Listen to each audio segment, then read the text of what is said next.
Penguin Random House Audio presents Rush, Revolution, Madness, and the Visionary Doctor Who Became a Founding Father by Stephen Freed.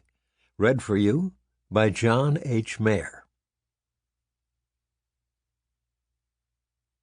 Prologue.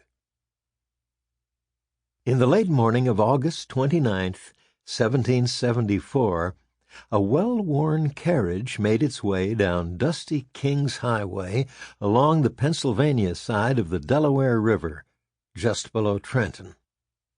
In the carriage were the 4 members of the Massachusetts delegation to the First Continental Congress, including John Adams, a scruffy, gregarious 38-year-old lawyer who was extremely anxious about the future of his country. He had written to his wife Abigail the evening before about how it would feel to finally arrive in Philadelphia at the theater of action, where he hoped that God Almighty would grant him and his colleagues wisdom and virtue sufficient for the high trust that is devolved upon us. But Adams also had some less lofty concerns.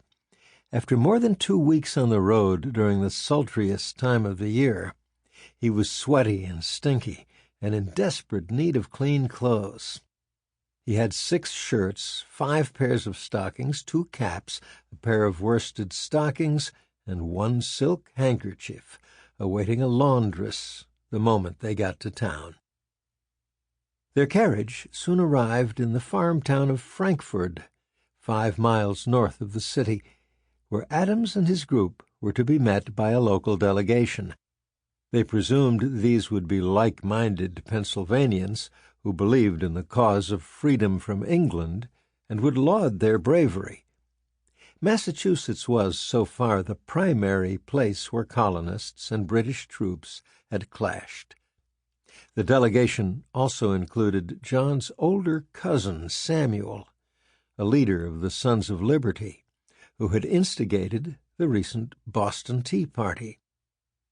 Instead, the Philadelphians, after exchanging pleasantries and bringing the New Englanders to a nearby apartment for drinks in a private room, proceeded to tell their guests the last thing they expected to hear.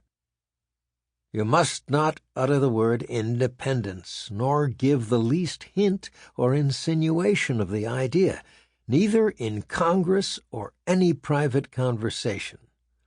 Adams would later recall being warned, "If you do, you are undone."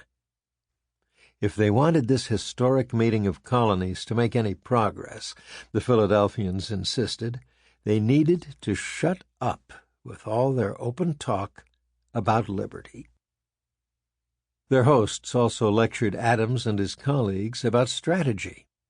While they were the representatives of the suffering state and might reasonably expect to speak loudest, the Philadelphians advised that you must not pretend to take the lead.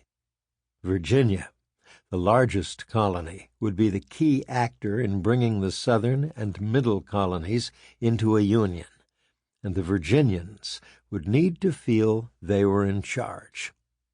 Adams and his colleagues had to suck it up and defer to them. Perhaps more unexpected than the bold advice was that one of its loudest and most energetic proponents was the youngest and least known member of the welcome party, a 28-year-old physician named Benjamin Rush.